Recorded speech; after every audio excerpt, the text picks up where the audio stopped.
folks, it's Brian. I'm still here, still tromping through these spells from the Red Book of Magic. Still in F spells, still with summoning. Hopefully this one will not be nearly as long as that last one. My apologies. Okay, so Summon Healing Spirit. New spell, right? Does that sound familiar? Like we had just mentioned Summon Healing Spirit. We were talking about summoning cult spirits for Shalana Roy. So why do we need to have this other special one? Maybe because we have elements, summon elemental as a separate one? I'm not sure. Anyway, this says the spell summons a healing spirit. It doesn't say that it's a common spell or that it's a cult spirit spell either. But it summons a healing spirit. And it acts as follows in precedence unless the command cult spirit is successfully cast on the healing spirit. Okay. Yeah. Okay, so like any other spirit that you summon, if you command it during summoning, cast simultaneously, you're all good to go. You just have to spend the room points, right? If it arrives and then you cast, you've got to overcome it with power versus power, which we discussed earlier, but it doesn't say anything here. Okay, so cult spirits naturally act this way, right? First thing they do is they attack the most powerful disease spirit present in spirit combat, right? If there aren't any, or that's done, it then attempts to rid an infected person of disease. And I would prioritize that by the severity of the disease received. Terminal to all those other words, right? If no one there is infected with disease, and there's no disease spirit present, right? And then goes on to heal the person most near to death. Lowest number of hit points, right?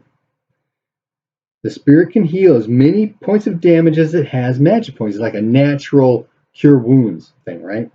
Just does it automatically. Now, it can only heal a given person once in a 24-hour period. And the healing process itself takes a whole hour. Holy cow. But if you are negative, right, it will, which means you have the least amount of hit points, right? It will attempt to bring you positive. It will do everything it can to bring you positive. If you're that negative that doesn't have enough magic points to get you to positive, you're still going to die. But if it does get you to positive, you're going to live. Good to go. Okay. Determine the power and charisma of the healing spirit with the table below. This table is exactly like the random spirit table from the Glorantha book. 1 to 10 up to double odd. 1d6 power, 1d3 charisma up to 10d6 plus 6 power and 4d6 plus 6 charisma. Those are some common spells. Okay. Summon Hollier. Did I say that right? Hollier? Is that what they are? Those ice demons? New spell. Sounds to me like it's probably a cult spirit, but I'm not going to say anything. Okay. You need to have access to ice or snow in order for the Hollier to manifest. And that's all it says. Besides referencing, the Hollier in the bestiary, right? Okay. Doesn't say anything about, well, maybe it's not a cult summon spell, so the command cult spirit won't work either. Maybe that's why it doesn't list it. Okay. Summon Household Guardian. This ritual summons a spirit, 2d6 plus 6 power, 3d6 charisma, to protect a household and its members. Spirit manifests as a large snake.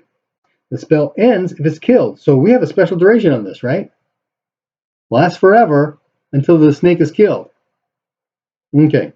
The household spirit knows 1d3 points of cult spirit magic, typically heal or demoralize. Does that sound familiar?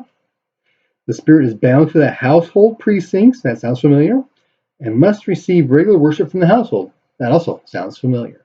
So the summon household guardian is exactly like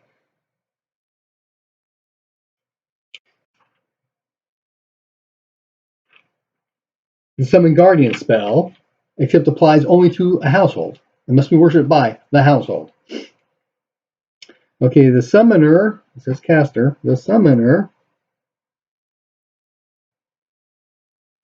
can draw upon the household spirit household's spirits magic points while within the precincts of the household. Good to go. Great for defense, right? Okay. New spell, Summon Ice Nymph. This spell summons an ice nymph, a local goddess of mountain snow.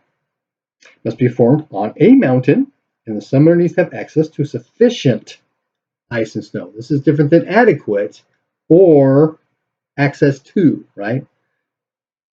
What does it really mean? We're talking about 13 sides, right? Okay. The ice nymph is not under the command of the summoner, but acts as she deems appropriate. Good to go. Okay. Summon insect swarm. And I thought it was really cool because I got this table here on insect swarms, which is something that I've been trying to, fill my world with, but those things happen, right? Insect swarms, swarms of rats, that kind of thing. This gives me rules for it. Okay. This spell summons a swarm of normal-sized insects. They have no characteristics. The type of insect summoned depends upon the caster's subcult. So apparently this is an insect cult. Ingaki? I forgot. But apparently there's subcults that are specific types of insects. And they bring these swarms, right? For each room point stacked, consult the swarm table below. And you've got room points from 1 to 5, from very small to huge. And there's this thing called damage per round. So it's from 1d6 to 5d6. Okay. Armor works differently against an insect swarm. First, armor points reduce the d6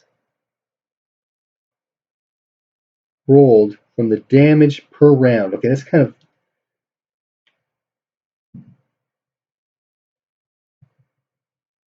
I think it's just like an explanation rather than first, right?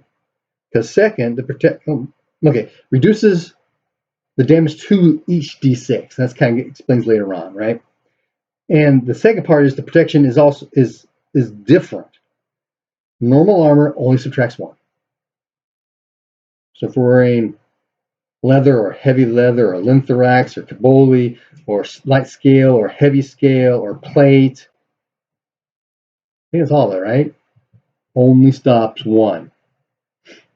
Now, if you happen to be wearing heavy clothing, do we have a category for that? What's the encumbrance of heavy clothing? It'll stop 2 per d6.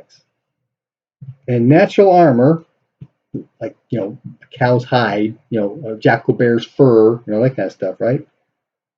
And magic spells protect at their full amount per d6. So if you've got protection 2 up, 1 point of armor, protection 2, that's 3 points on each die. It subtracts. Okay. And here it gets, damage is done to the total hit points, not to the hit locations. But when determining armor protection, use the hit location with the lowest armor protection. So you look at your character sheet, the location with the least amount of armor is what the attack comes through. So that's the only thing that really protects, right? Now, in my Glorantha, I've actually averaged out all that stuff, so I've got a general armor value, but that's just for me, for like fire and stuff. Okay.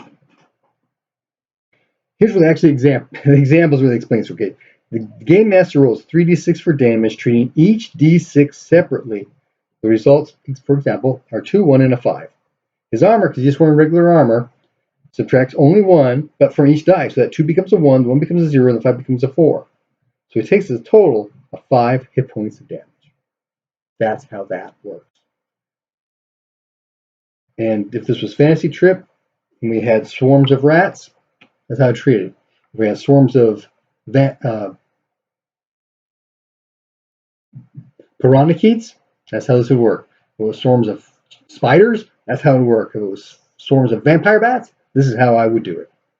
Thank you, thank you, thank you. And we will end there.